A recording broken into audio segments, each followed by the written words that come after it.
No vayas al velatorio de tu marido. En su lugar, ve a casa de tu hermana y lo verás todo. Recibí esa nota el mismo día del velatorio de mi marido. Pensé que era una broma cruel, pero aún así decidí pasar por casa de mi hermana, y cuando abrí la puerta, me quedé paralizada por lo que vi. Pero antes de continuar, dime en los comentarios desde qué ciudad me estás escuchando. Me gustaría saber hasta dónde ha llegado mi historia. Lara tenía 36 años. En las últimas 48 horas, su rostro parecía haber envejecido más que en los últimos 10 años. Las ojeras bajo sus ojos eran profundas. Llevaba el pelo recogido de cualquier manera. Sus manos temblaban, y todo su cuerpo estaba helado por el frío del amanecer y el peso del luto. Estaba en la cocina de su casa en Dos Hermanas, Sevilla. Preparaba un café que no iba a beberse. El aire olía a flores de difunto, a incienso y a ausencia. La casa estaba sumida en el silencio, un silencio que no era de paz, sino un abismo profundo. Todo estaba listo para su partida hacia el tanatorio. El vestido negro, los zapatos de tacón bajo, el chal que Pablo le había regalado en su último aniversario. Estaba a punto de vestirse cuando oyó el sonido metálico de su buzón. Un sobre blanco, sin remitente, sin ninguna marca ni fecha. Nada. Solo un mensaje escrito en mayúsculas con una tinta negra, áspera y desigual. No vayas al velatorio de tu marido. En su lugar ve a casa de tu hermana. No estás solo. Lara se quedó inmóvil junto a la verja. Sostenía el sobre en una mano y su alma destrozada en la otra. Leyó esas palabras una y otra vez. No entendía su significado. Al principio, pensó que era una broma de mal gusto. Una de esas bromas que duelen más que 1000 puñaladas porque llegan cuando ya casi no te queda sangre. Pero la nota no era una amenaza ni una burla común.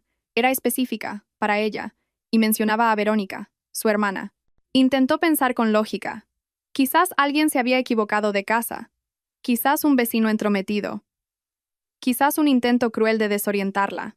Pero la nota tenía la precisión de quien conoce secretos. Y algo dentro de ella, una voz que no había oído desde la infancia, le gritaba que no la ignorara. Permaneció de pie en la entrada de su casa durante varios minutos, agarrando la nota con fuerza. Una parte de ella quería romperla, lanzarla al fuego, e ir al velatorio como debía, para terminar de enterrar su dolor. Pero la otra parte, la que había empezado a doler incluso antes de que Pablo muriera, no la dejaba moverse. La casa de Verónica estaba a solo 4 calles, un pequeño chalet que había alquilado tras separarse de su marido, Andrés, hacía 2 años.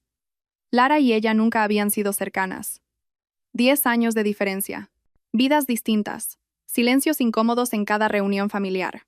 Pero cuando Verónica se divorció, Lara le dio una copia de la llave de su casa, por si necesitaba algo. Ella también guardaba una llave de la casa de Verónica, por si acaso. Nunca imaginó que ese por si acaso llegaría cargado de veneno.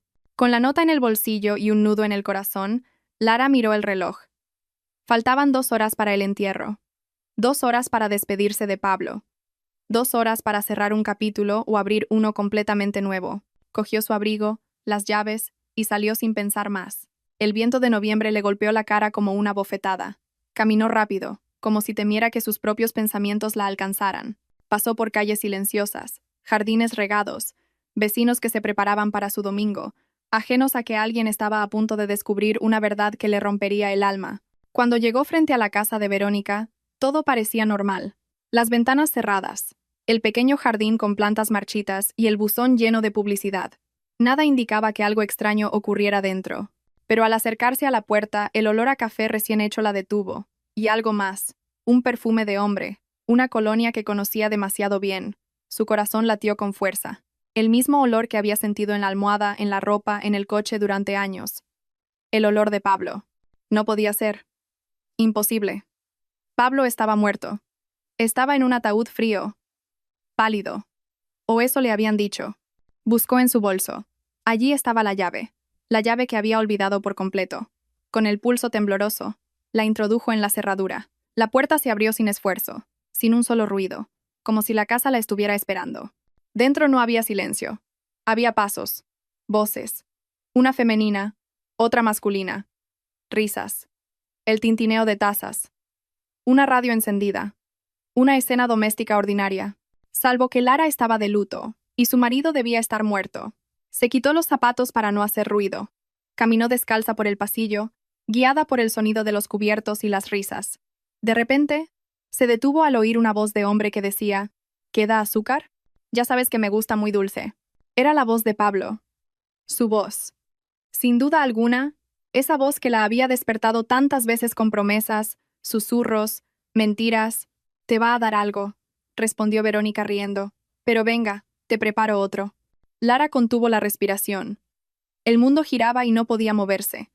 Cada paso que daba era una nueva herida. Se acercó a la cocina. La puerta estaba entreabierta. Y allí los vio. Verónica en bata de casa y descalza, sirviendo café. Y Pablo sentado a la mesa, con el pelo húmedo, en pijama, con la sonrisa de siempre, como si no estuviera muerto, como si nunca hubiera muerto. No gritó. No se desmayó. No lanzó nada. Simplemente se quedó allí, observando, petrificada. Verónica se acercó por detrás y le acarició el hombro a Pablo. Él le cogió la mano y se la besó. Luego Verónica le dio un beso en la cabeza. Parecían una pareja que llevaba años compartiendo mañanas, secretos y camas. Lara retrocedió un paso, otro más. Tropezó con el marco de la puerta. Se agarró a la pared. El pasillo parecía infinito. El aire era denso. Le dolía el pecho. La traición tenía un sabor agrio, como si le quemara la lengua. Salió de la casa sin cerrar la puerta. Caminó descalza por el pavimento hasta llegar a la esquina. Allí se detuvo, se apoyó en una farola y se miró las manos. Temblaban, como si fueran ajenas a su cuerpo. Se preguntó si estaba soñando, si era una pesadilla provocada por el dolor, si en cualquier momento despertaría en su cama, y Pablo le preguntaría si quería té o café. Pero no despertó. Los coches pasaban como si nada. Los pájaros cantaban. La ciudad seguía viva, igual que su marido. Mientras tanto, en el cementerio, el ataúd era enterrado.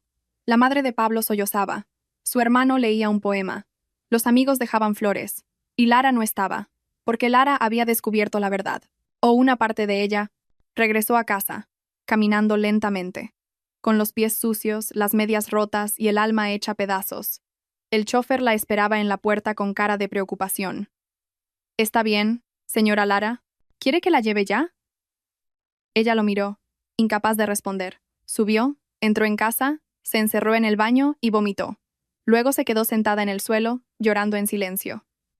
Pablo estaba vivo, y había estado con su hermana todo este tiempo.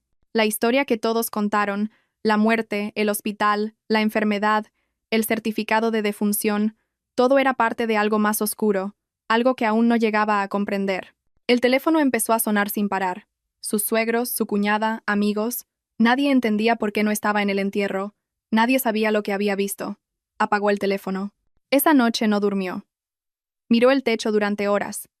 Recordó cada palabra de Pablo en los últimos meses. Las excusas, las ausencias, el cambio en su tono, los silencios que antes atribuía al cansancio y que ahora eran señales. Y ella lo había ignorado todo. A las 5 de la mañana volvió a leer la nota. No vayas al velatorio de tu marido. En su lugar, ve a casa de tu hermana. No estás solo. ¿Quién la había escrito? ¿Quién sabía la verdad y había decidido advertirla? ¿Y por qué? Se levantó y miró por la ventana. No había nadie en la calle. Pero, por primera vez en su vida, Lara entendió algo. La muerte no siempre es el final. A veces, es solo el principio del infierno. Amaneció sin que hubiera pegado ojo. El rostro de Pablo, vivo y tomando café en la cocina de Verónica, era una escena grabada a fuego en su mente. Como una fotografía que no podía dejar de ver ni cerrando los ojos. En su pecho ya no cabía ni una lágrima más. Estaba seca, vacía, pero viva. Y la idea de estar viva después de que la hubieran enterrado en vida con una traición, la hizo levantarse del suelo. Abrió el grifo del agua caliente sin pensar, casi sin sentir su cuerpo. A cada paso por su casa encontraba recuerdos. Una taza con sus iniciales entrelazadas, una vieja nota en la nevera, la chaqueta que él había dejado en el sofá antes de su muerte. El aire todavía olía a él, el olor de un hombre que se había reído de todo. El teléfono vibró en la mesa del comedor. 43 llamadas perdidas, todas con nombres recurrentes. Suegra, cuñada, primos, amigos. Los mensajes decían lo mismo. ¿Dónde estás, Lara? ¿Estás bien? No viniste al entierro. Todos te esperan en el cementerio. Cogió el móvil, respiró hondo y grabó un mensaje de voz con un tono frágil, como si todavía estuviera en estado de shock. Lo envió al grupo de chat de la familia de Pablo. Lo siento mucho. Me desmayé esta mañana. Ya estoy en casa. Estoy bien. O eso creo. Gracias por preocuparos. Apagó el teléfono. Se duchó con agua fría. Se vistió sin prisa. Nada de negro. Se puso un vestido azul, ese que Pablo odiaba porque decía que la hacía parecer demasiado seria. Exactamente como él no quería verla. Antes de salir, se miró en el espejo del pasillo. La mujer que había llorado su viudez durante 3 días ya no estaba allí. Ahora frente a ella había otra persona. Alguien que empezaba a entender que el amor no muere, pero las mentiras pueden matar. Salió de casa sin un rumbo fijo. Caminó varias calles como si sus pies supieran a dónde ir, aunque ella no lo supiera, y se encontró frente a la puerta del cementerio. Se detuvo. No estaba preparada. ¿Cómo se puede estar preparada? Dentro, una lápida con el nombre de su marido la esperaba. Una lápida sin cuerpo, sin alma, sin verdad. Entró. El camino de grava la llevó directamente a la zona nueva. Allí, en medio de flores frescas, coronas todavía húmedas y una cruz provisional, estaba la supuesta tumba de Pablo. Se quedó de pie, sin poder acercarse. Sentía que si daba un paso más estaría aceptando una mentira, pero si se alejaba, perdería la única prueba física del engaño. Caminó hacia la cruz. La miró de cerca. El grabado estaba hecho sin esmero. El nombre completo de Pablo. Pablo Emanuel Rivas Gómez. Las fechas. 1979 hasta 2023. Ese año, ese mes, esa mentira. Una brisa suave le agitó el pelo. Sintió frío a pesar del sol cálido. Se arrodilló frente a la tumba. No lloró. Solo pensó, ¿a quién han enterrado aquí?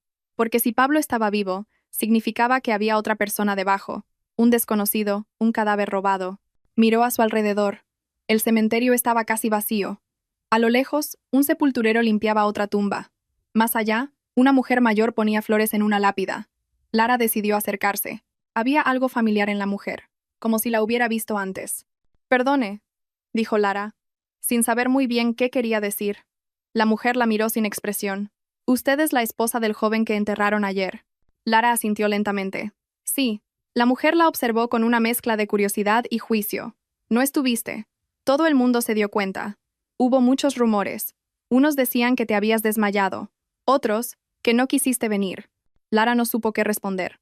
Quería decir la verdad, gritarla, contarle a esa mujer lo que había visto en casa de su hermana. Pero no pudo. No me encontraba bien, dijo simplemente. La mujer terminó de colocar las flores en la tumba vecina y suspiró. A veces, cuando una esposa no va al entierro, no es por el dolor, es por la verdad. Y la verdad, hija, siempre sale a la luz. Y se marchó. Lara se quedó en silencio. Esa última frase le dio un escalofrío. ¿Lo había dicho al azar o sabía algo? Volvió a la tumba. Esta vez, se inclinó y tocó la tierra. Estaba blanda, como si no estuviera bien compactada. Se extrañó. No era jardinera, pero había ido a suficientes entierros para saber que al día siguiente la tierra solía estar más dura, y entonces notó algo. Un clavel blanco, perfectamente colocado en el centro de la tumba. No formaba parte de los otros ramos. Estaba solo, y debajo, un pequeño papel arrugado, como si alguien lo hubiera dejado a propósito. Lo desdobló. No había letras, solo una foto antigua. Una foto de su boda. Pablo y ella, sonriendo, abrazados, jóvenes y con los ojos llenos de promesas. En el reverso, escrito con tinta negra, las promesas no se rompen, se entierran. El corazón se le paró. Miró a todas partes. No había nadie cerca. ¿Quién había dejado esa foto? ¿Quién sabía tanto? Guardó el papel en el bolso y se alejó. Le temblaban las piernas. Quería gritar, quería correr, quería despertar, pero no lo hizo. Tomó un taxi y le dijo al conductor que la llevara a la funeraria que se había encargado de todo. No sabía por qué, pero necesitaba respuestas. Detalles, agujeros en la historia, algo que le dijera que no se estaba volviendo loca. La funeraria estaba abierta. Una mujer de mediana edad, con cara de pocas horas de sueño y demasiadas lágrimas, la atendió detrás de un mostrador. «¿En qué puedo ayudarla?», preguntó. Amable pero mecánica. «Soy la esposa de Pablo Rivas. Quería hacer unas preguntas sobre su servicio». La mujer abrió los ojos como si viera un fantasma. «Lo siento mucho. Una pérdida terrible. Era muy joven su marido». Lara asintió. «Sí. ¿Podría ver el expediente? Solo quiero asegurarme de que todo esté en orden. Tengo que arreglar unos asuntos legales». La mujer dudó, pero sacó una carpeta y la puso sobre el mostrador. Lara revisó los documentos. El certificado de defunción, el número de cadáver del hospital, el traslado, la autorización para la cremación. Cremación. Sí, usted firmó la autorización, según consta aquí, dijo la mujer señalando un papel. Lara se quedó helada. Ella nunca había firmado nada, nunca lo había autorizado. De hecho, recordaba haber pedido un ataúd abierto, pero en el hospital le dijeron que no era posible por el mal estado del cuerpo. Miró la firma. Era su nombre, pero no su letra. ¿Puedo llevarme una copia de esto? Claro. ¿Hay algún problema? No, no. Es para el abogado. Gracias. Salió con el corazón a punto de estallar. En ese momento lo supo. Todo había sido planeado. Pablo no solo había fingido su muerte, había falsificado documentos. Había construido una historia perfecta. Y alguien, en esa funeraria, en ese hospital, o en ambos, lo había ayudado. Esa noche, Lara no volvió a casa. Se registró en un pequeño hotel a las afueras de la ciudad. Necesitaba pensar en paz, sin miedo a que llamaran a la puerta, sin ver la sombra de Pablo en cada rincón. Se sentó frente al escritorio y cogió un cuaderno. Empezó a escribir. ¿Quién firmó el permiso de cremación? ¿De quién era el cuerpo en el ataúd? ¿Quién dejó la nota el día del velatorio? ¿Quién dejó la foto en la tumba? ¿Qué sabe Verónica? Siguió escribiendo, pregunta tras pregunta. Cada una era un hilo suelto, y ella, aunque rota, iba a empezar a tirar de todos ellos. Antes de dormir recordó cosas que había ignorado durante meses. Las llamadas de madrugada, las salidas sin explicación, los fines de semana que decía tener reuniones, el cambio de contraseña de su móvil, las miradas esquivas cuando hablaban del futuro, la excusa de que nunca era el momento adecuado para tener hijos. Todo estaba allí, siempre había estado allí, pero el amor, el maldito amor, la había cegado. Apagó la luz y por primera vez no lloró. Pablo no solo había fingido una muerte, había matado el amor que Lara le había dado. Ahora solo quedaban cenizas vacías, y Lara no pensaba quedarse de luto. Pensaba desenterrar la verdad, aunque tuviera que hacerlo sola, aunque fuera lo último que la destrozara. Lara regresó a su casa justo cuando las nubes oscuras comenzaban a cubrir el cielo, amenazando con lluvia. Llevaba la copia de los documentos de la funeraria. Los había leído al menos 5 veces en el taxi, pero aún no podía asimilar sus implicaciones. No solo habían falsificado su firma, habían incinerado un cuerpo que, muy probablemente, no era el de Pablo.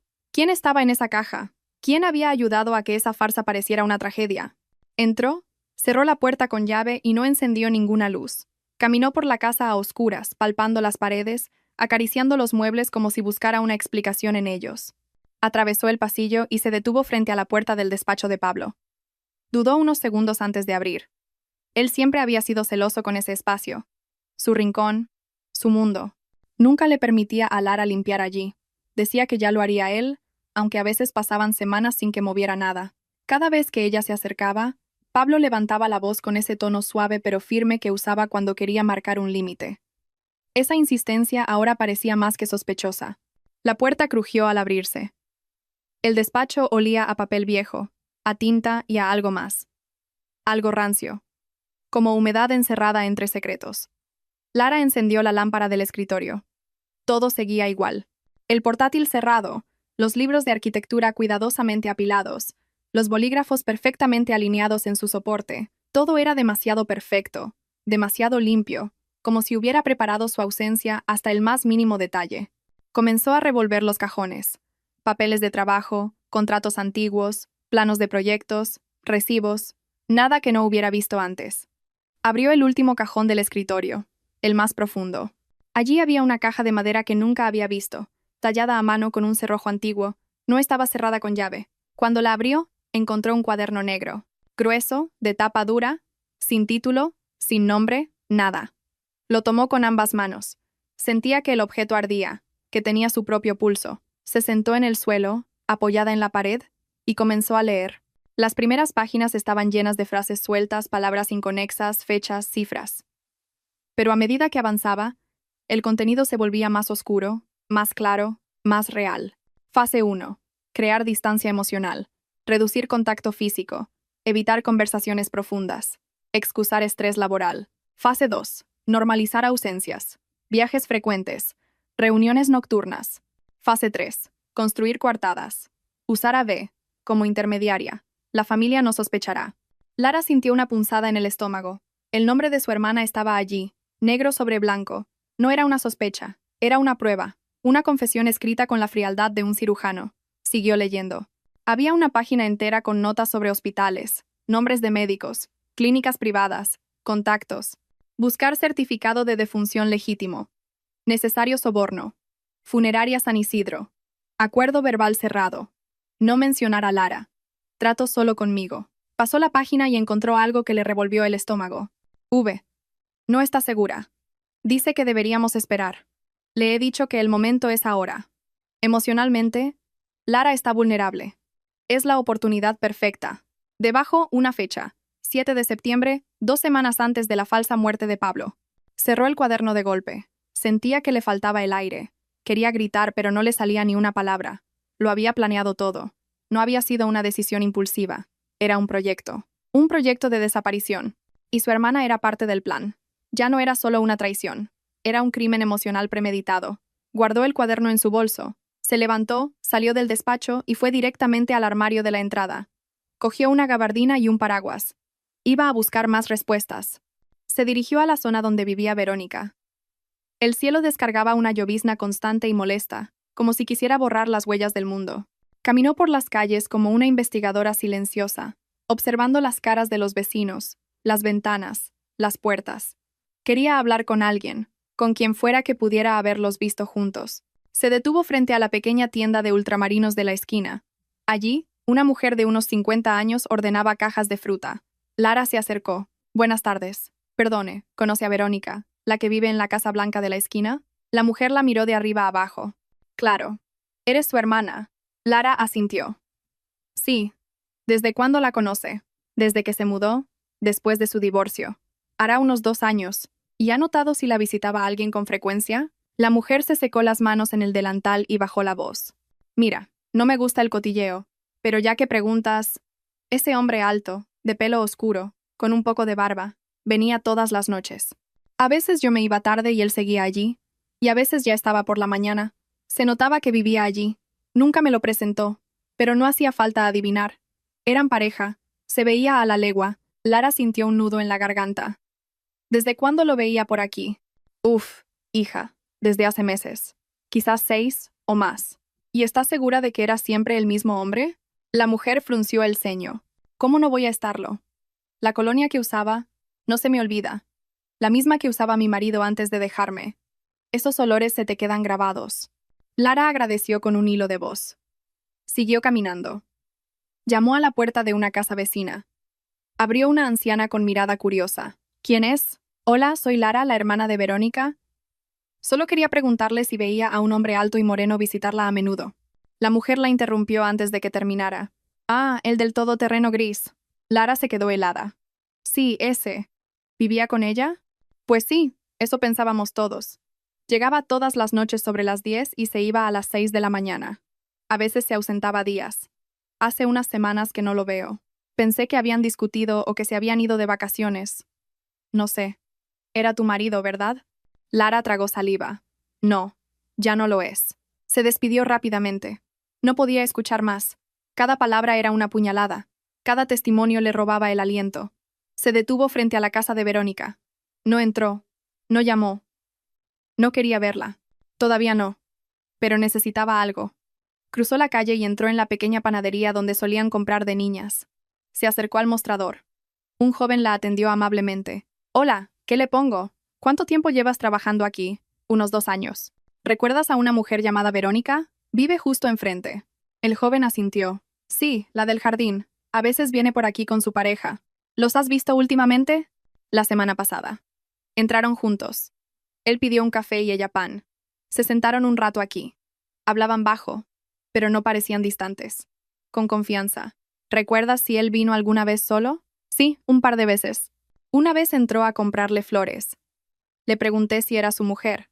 Me dijo que no, que todavía no. Lara sintió que le flaqueaban las piernas. ¿Tenéis cámaras de seguridad? Sí, pero las grabaciones se borran cada 5 días. Asintió.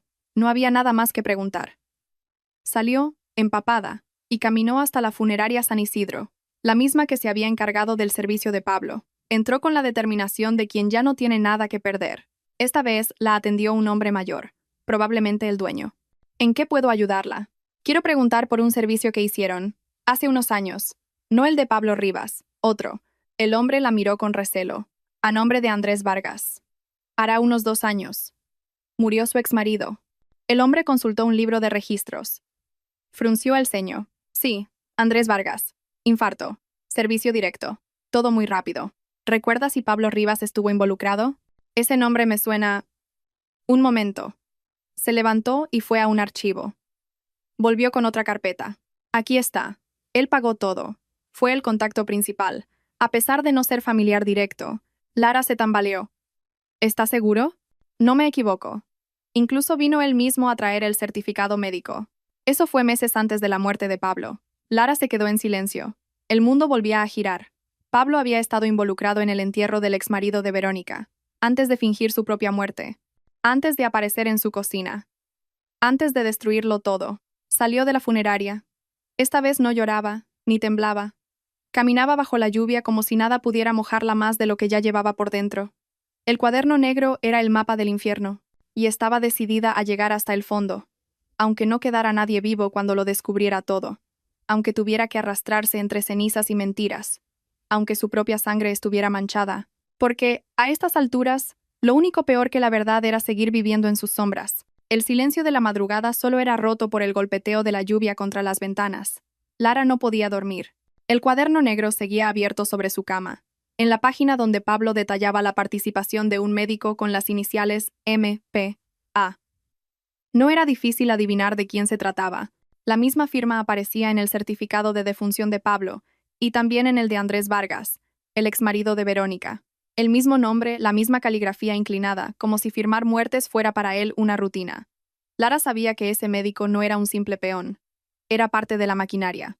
Se levantó, todavía con la ropa del día anterior, y buscó en internet información sobre el doctor. Se llamaba Mauricio Peña Acosta, un médico de cabecera con especialización en medicina de urgencias. Tenía una pequeña clínica privada, pero también trabajaba en el hospital donde supuestamente habían llevado el cuerpo de Pablo. Tenía la licencia en vigor, ninguna queja pública, pero algo la hizo estremecerse. Había firmado más de 17 certificados de defunción en los últimos 3 años, todos relacionados con pacientes sin familia conocida o con parientes lejanos que nunca aparecieron a reclamar los cuerpos. El patrón era claro. Alguien necesitaba cuerpos sin voz, sin historia, sin rostro. Y este hombre se los proporcionaba. Lara apuntó los detalles en un cuaderno aparte. No quería seguir usando el de Pablo. Aquel contenía sus mentiras. Ella necesitaba construir su propia verdad. Al día siguiente, se dirigió al cementerio donde, según los registros, estaba enterrado Andrés Vargas. El cielo seguía gris. En su bolsillo llevaba una pequeña pala de jardín. No pensaba desenterrar un cadáver, pero quería confirmar algo con sus propios ojos. Buscó la tumba 417B.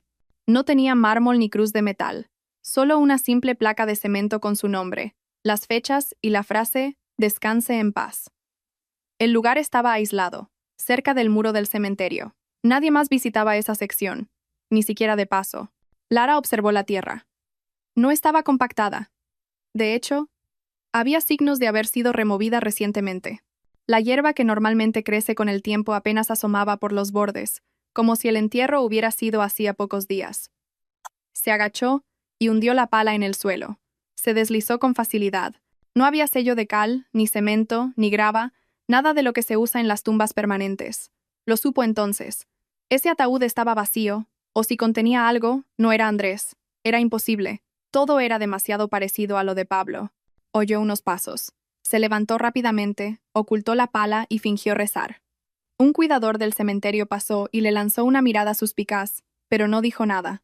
Cuando se alejó, Lara tomó fotos con su móvil, enfocando la tierra blanda, las flores aún frescas y la falta de una marca oficial del ayuntamiento. Todo servía como prueba. Decidió ir al archivo de protocolos notariales. Necesitaba confirmar si Andrés, antes de morir, había hecho algún cambio en sus propiedades. Se presentó en la oficina, fingiendo ser una amiga cercana, y proporcionó el número de DNI que había sacado del cuaderno de Pablo. Tras casi 2 horas de espera, le entregaron una copia simple del último testamento registrado por Andrés Vargas, fechado un mes antes de su muerte. Lo leyó con atención. Allí estaba lo que temía. Andrés lo dejaba todo a nombre de Verónica, una casa en la costa, una cuenta de ahorros y un seguro de vida. Antes de esa fecha, Su único heredero era un sobrino que vivía en el extranjero. El cambio era demasiado repentino, demasiado conveniente. Lara se detuvo en una cláusula. El testamento estaba certificado por un notario llamado Luis Salcedo. Lo buscó en Internet. Sorpresa. Era el mismo que había validado un poder especial que Pablo había otorgado a una persona con el nombre vago de RGH. ¿Quién era? ¿Un testaferro? ¿Una identidad falsa? El patrón ya no podía ser ignorado. Médicos, notarios, funerarias, una red, una estructura que permitía fingir muertes, ocultar cuerpos, borrar rastros, y en el centro de todo Pablo y Verónica. Esa noche, Lara no pudo quedarse en casa. Sentía que las paredes la observaban. Salió a caminar sin rumbo hasta que acabó en un pequeño bar del centro, uno de esos lugares donde nadie hace preguntas. Pidió un café y se sentó en una mesa al fondo. Sacó sus notas y comenzó a conectar las líneas. Usó un lápiz rojo. Pablo, Andrés, Verónica. Y en el centro, la palabra dinero. Siempre tan seria, ¿eh? Dijo una voz que la hizo levantar la vista. Un hombre mayor, de pelo cano y ojos pequeños, estaba de pie frente a su mesa. Llevaba una chaqueta gris y una expresión dura. No parecía un cliente. No encajaba en el lugar. ¿Nos conocemos? No, pero deberíamos. Soy Jacinto Vargas, hermano de Andrés. Lara tragó saliva. No constaba ningún hermano. Creía que no tenía familiares cercanos. Eso dijeron en el entierro. Pero nadie me preguntó. Lara lo miró fijamente. Se sentó sin ser invitado. Sé quién eres, Lara. Sé lo de Pablo, lo de Verónica. Y sé que no estás loca. Yo también tengo preguntas. Muchas. ¿Por qué aparece ahora? Jacinto sacó una carpeta. Fotos, documentos, copias de mensajes, porque llevo 2 años investigando la muerte de mi hermano. Nunca creí que fuera un infarto.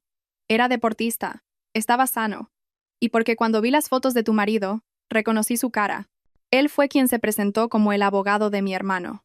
Lo vi, lo confronté, dijo que era su gestor financiero. Luego desapareció. A los pocos días, Andrés murió. Lara sintió que se le salía el corazón. ¿Por qué no fue a la policía? Lo intenté, pero no tenía pruebas. Solo una corazonada. Hasta ahora. Deslizó una foto hacia ella. Una foto tomada desde lejos. Borrosa pero clara. Pablo entrando en casa de Verónica. Se daban la mano. La fecha era de 3 meses antes de su muerte. ¿Qué quieres hacer? Lo mismo que tú. Exponerlos. Pero no de cualquier manera. Tenemos que hacerlo de forma que no puedan esconderse. Si están enterrando vivos o robando identidades, esto va más allá de nuestras familias. Esto es una red criminal. Lara lo miró con desconfianza, pero también con necesidad. Ya no podía sola. Necesito saber si Andrés está realmente muerto. Tengo un contacto en la morgue. Mañana podemos confirmar si su cuerpo pasó por allí o no. Si nunca llegó, tu teoría es cierta. Y no estamos buscando fantasmas, sino cómplices. Lara aceptó, no por confianza, sino por desesperación. Esa noche volvió al hotel con una extraña mezcla de fuerza y náuseas. La idea de que Verónica hubiera matado a Andrés, o peor, que Pablo hubiera asumido su identidad, ya no era una exageración, era una posibilidad. Antes de dormir, abrió de nuevo el cuaderno negro. Leyó una página que antes había pasado por alto. Próxima fase: limpiar cuentas, cerrar ciclos, empezar de nuevo con un nuevo nombre. Todo está listo con V. El resto depende del momento oportuno. Ese nuevo nombre la dejó pensando. ¿Y si Pablo ya no era Pablo? ¿Y si había suplantado a Andrés? ¿O a otro? Miró al techo. El eco de su propia respiración era lo único que la mantenía a este lado de la locura, porque ahora sabía que no había solo un entierro falso, había 2, y probablemente pronto habría más. Esa idea se repetía en la mente de Lara como una sentencia. Las noches se volvían interminables. Los ojos abiertos en el techo, repasando una y otra vez las conexiones, los rostros, las palabras escritas en su cuaderno. Pablo no había fingido su muerte solo para escapar de ella. Había algo más oscuro, más frío detrás. No era solo una traición. Era un patrón, un sistema, una red. A la mañana siguiente, Jacinto la recogió frente al hotel. Llevaba una carpeta. Lara la abrió nada más subir al coche. Eran copias de correos electrónicos, mensajes de texto impresos, fotos de vigilancia. En la mayoría de las imágenes aparecía Pablo o el hombre que ella creía su marido. En algunas se hacía llamar Álvaro, en otras, César. En varios documentos figuraba con un DNI a nombre de Rodrigo Méndez Torres. ¿De dónde sale todo esto? Una mujer se puso en contacto conmigo hace unos meses, respondió Jacinto, con la vista en la carretera. Dijo que lo conoció como Rodrigo. Se presentó como un empresario viudo, con una hija en Europa. Le pidió dinero para una inversión inmobiliaria. Cuando ella empezó a sospechar, desapareció. ¿Cómo la encontraste? En un foro para víctimas de estafas amorosas. Lo abrí por desesperación. No pensé que nadie fuera a responder. Lara examinó uno de los correos que la mujer le había enviado a Jacinto. Contenía capturas de pantalla de una conversación, frases idénticas a las que Pablo le había dicho a ella durante años. Nadie me ha entendido nunca como tú. Solo tú me haces sentir vivo. Solo necesito arreglar un problema familiar y luego estaremos juntos para siempre. Era como ver una obra de teatro repetida para diferentes públicos. Jacinto le tendió un número escrito en una servilleta. Llámala. Se llama Lorena. Lara llamó desde un teléfono público. La voz al otro lado sonaba segura, firme, con la calma forjada a base de cenizas. Hola Lara, te estaba esperando. Se encontraron en una cafetería tranquila, lejos del centro. Lorena era una mujer de unos 40 años, elegante pero sin ostentación. Su mirada tenía la dureza de quien ha visto demasiado y ha aprendido a dudar de todo. Cuando me dijo que su mujer había muerto de cáncer, lloré con él. Comenzó Lorena, sin rodeos. Me llevó a una tumba falsa. Llevó flores. Me besó mientras lloraba. Me hizo creer que su dolor era real. Lara no dijo nada, solo escuchaba, como recogiendo los pedazos de su propia historia en cada palabra. Me pidió 5.000 euros para invertir en un terreno. Me enseñó papeles, planos, todo parecía legal. Nunca pensé que fuera una estafa hasta que desapareció. ¿Dónde lo conociste? En un evento de la Cámara de Comercio, se presentó como Rodrigo Méndez. Dijo que tenía una empresa de materiales de construcción. Dijo que se acababa de mudar tras la muerte de su esposa. Lara sacó una página del cuaderno negro y se la mostró. Ese nombre estaba en la lista de contactos de Pablo. Lorena lo leyó con atención. Este Carlos L. Peña lo mencionó. Dijo que era su arquitecto de confianza. Pero no sé si existió de verdad. Pasaron la tarde compartiendo detalles. Lorena mostró fotos, recibos bancarios, correos. Cada uno encajaba como una pieza de un puzzle mucho más grande. Antes de despedirse, Lorena dijo algo que la dejó helada. Hay otra. Se llama Juliana. Es investigadora privada. La contraté después de que Rodrigo desapareciera. Y ella ya sabe de ti. Lara se mordió el labio. ¿Qué sabes de ella? Te buscará. Está reuniendo pruebas para denunciarlo. Tiene acceso a movimientos bancarios, imágenes, escuchas.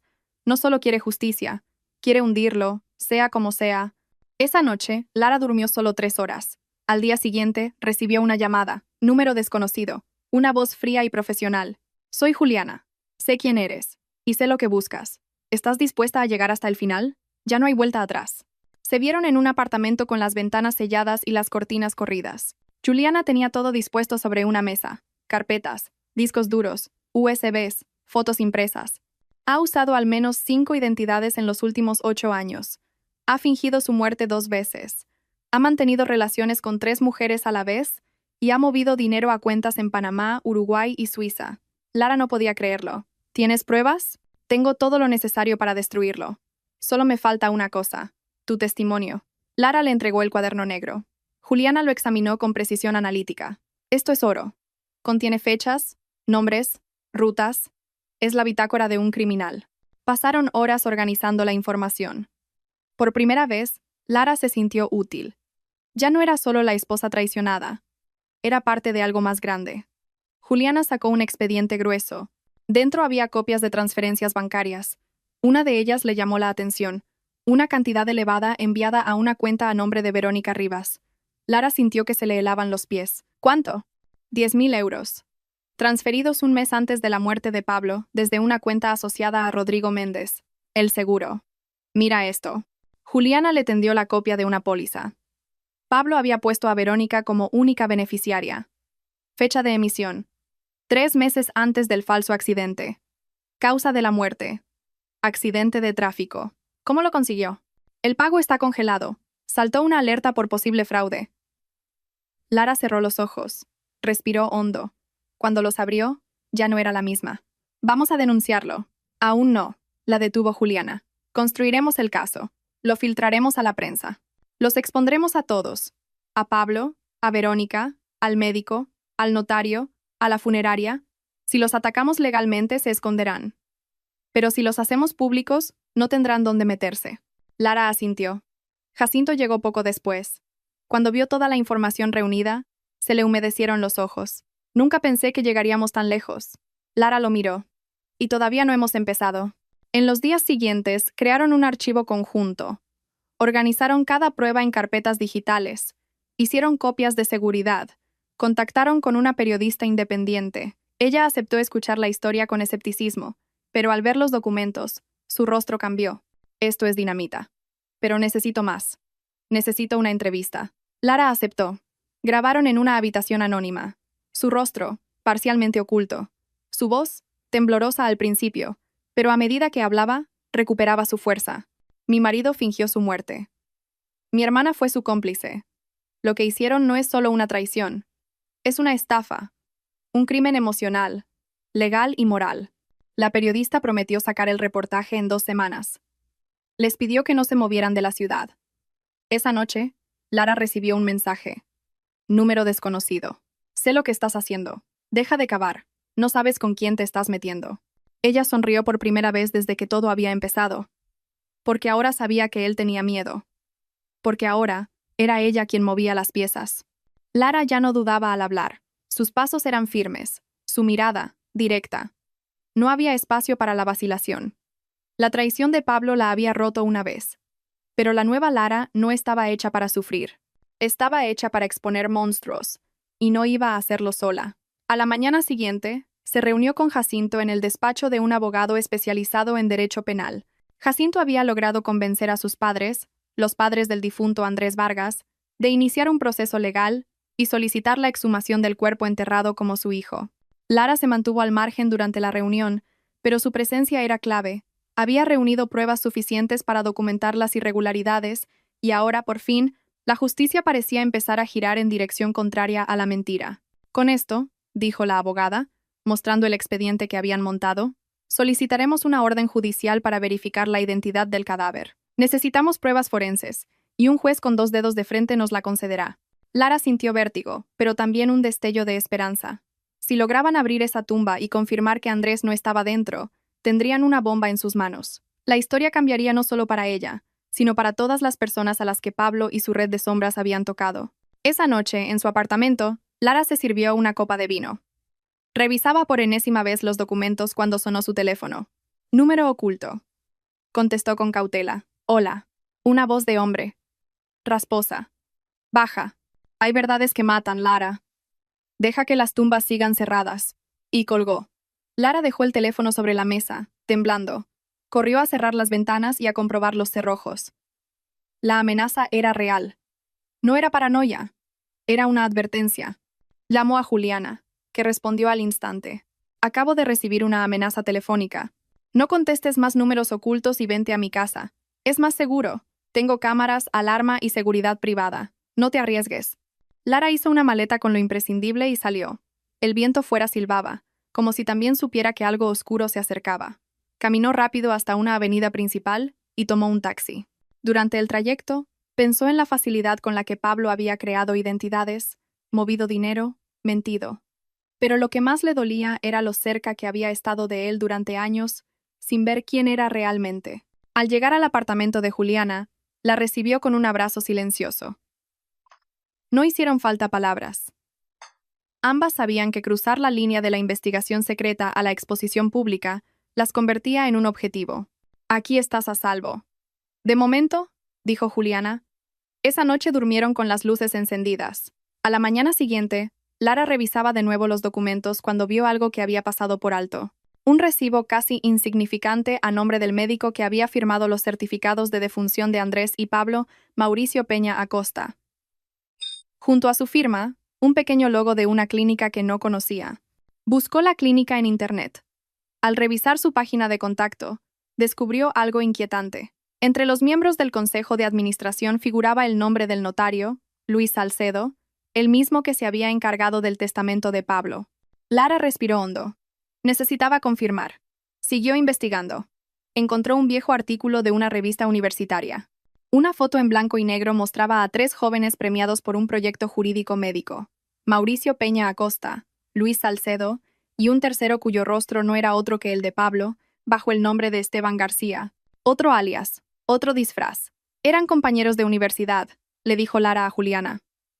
Esta red se construyó hace mucho tiempo. No es una coincidencia. Es un sistema. Juliana la miró con seriedad. ¿Y tú estás en el centro?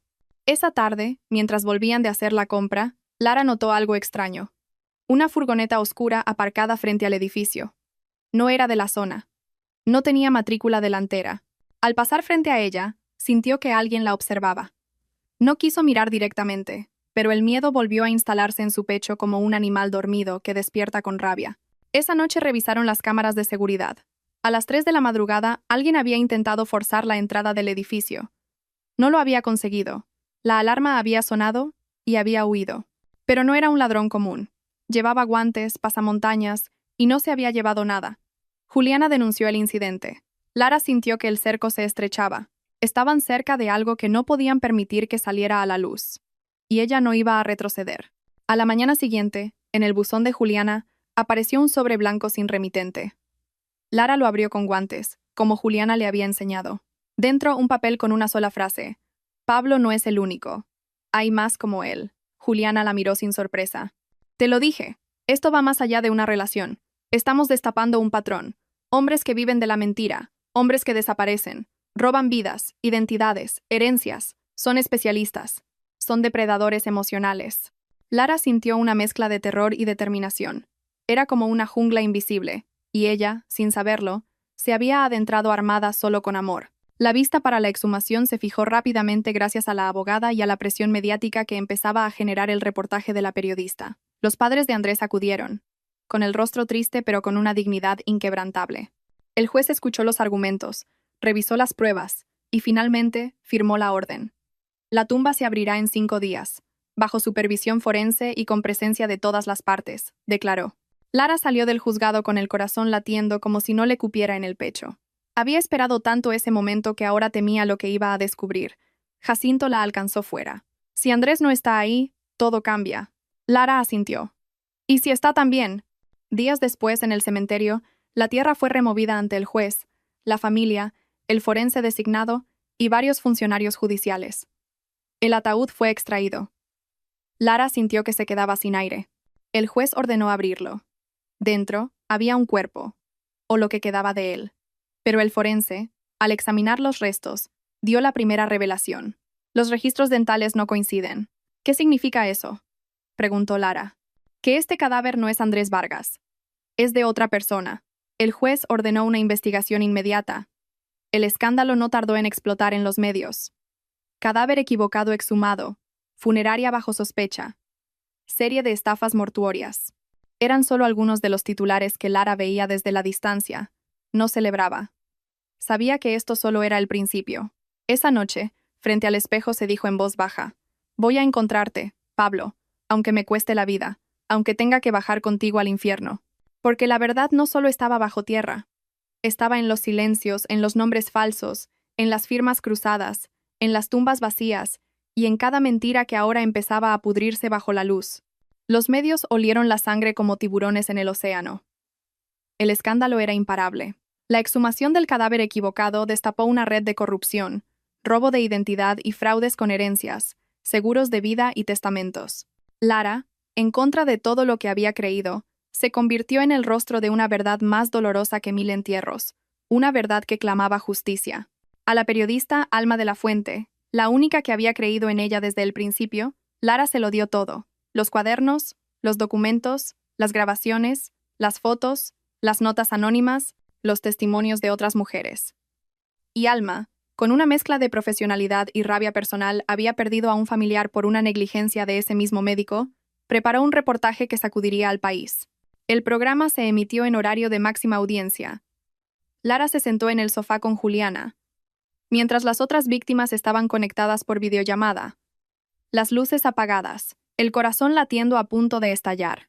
«Buenas noches», comenzó Alma. «Lo que van a ver esta noche no es ficción. Es una historia real. Es la historia de cómo una mujer fue declarada viuda mientras su marido desayunaba con la hermana de ella, en una casa a pocas calles del cementerio. La pantalla mostró los documentos, los nombres de los médicos, la conexión entre las funerarias, los testimonios de otras mujeres, los movimientos de dinero, el seguro de vida a favor de Verónica, los certificados con fechas manipuladas, los errores en los registros dentales del cadáver exhumado. Era imposible mirar y no sentir rabia. Imposible no tomar partido. Minutos después del programa, el nombre de Lara era tendencia. La viuda invisible se había ganado el corazón de los espectadores. Pero ella no buscaba fama. Buscaba justicia. La fiscalía no tardó en emitir un comunicado. Se abría una investigación formal.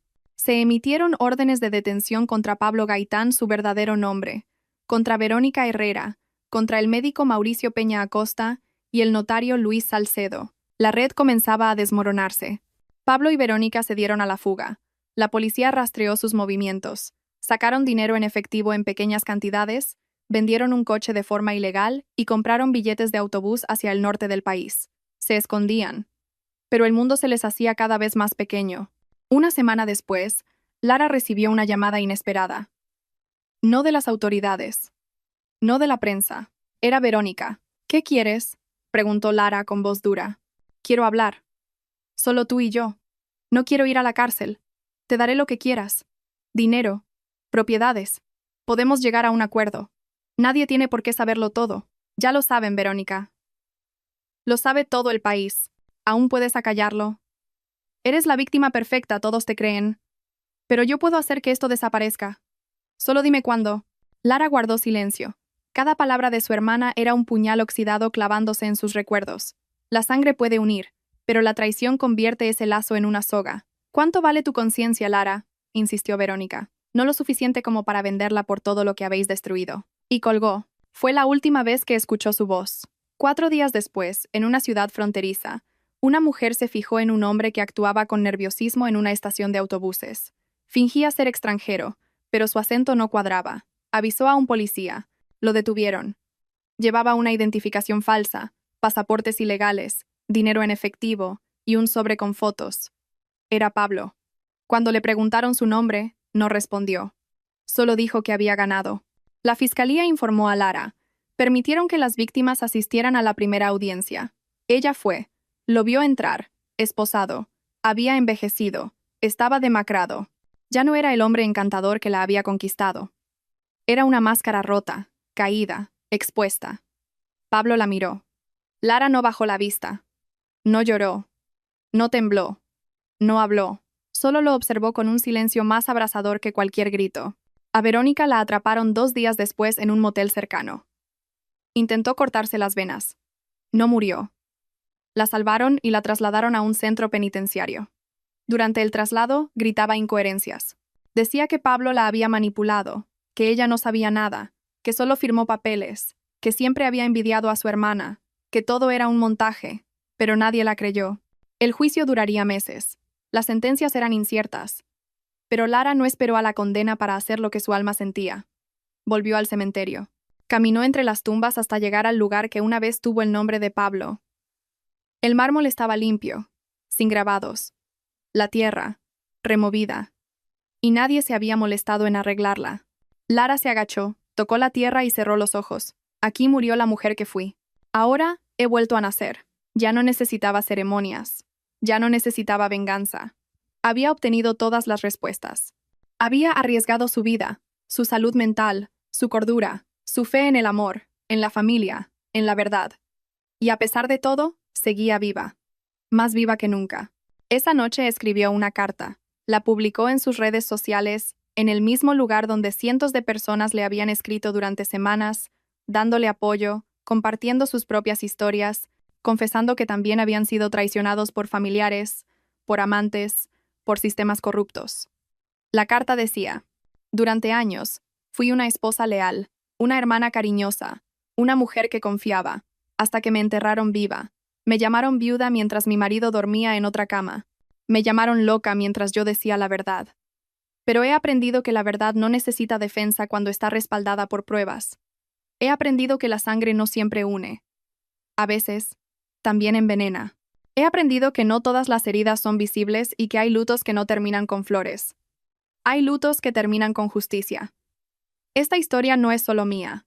Es de todas las personas que han sido silenciadas por amor, por miedo o por vergüenza. Hoy os digo, hablad, luchad, no os calléis más, porque si la mentira es una sombra, la verdad es un fuego, y quema, y limpia, y duele, pero también libera. Los comentarios llovieron. Miles.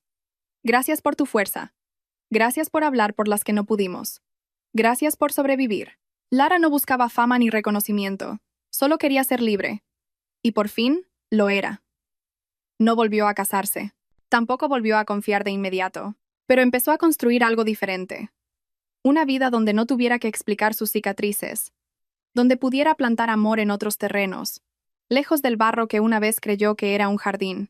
Fundó una asociación de apoyo a víctimas de estafas emocionales y financieras. Compartía su historia en universidades, conferencias, redes sociales, no como una heroína, sino como un testimonio vivo de que se puede caer y volver a levantarse.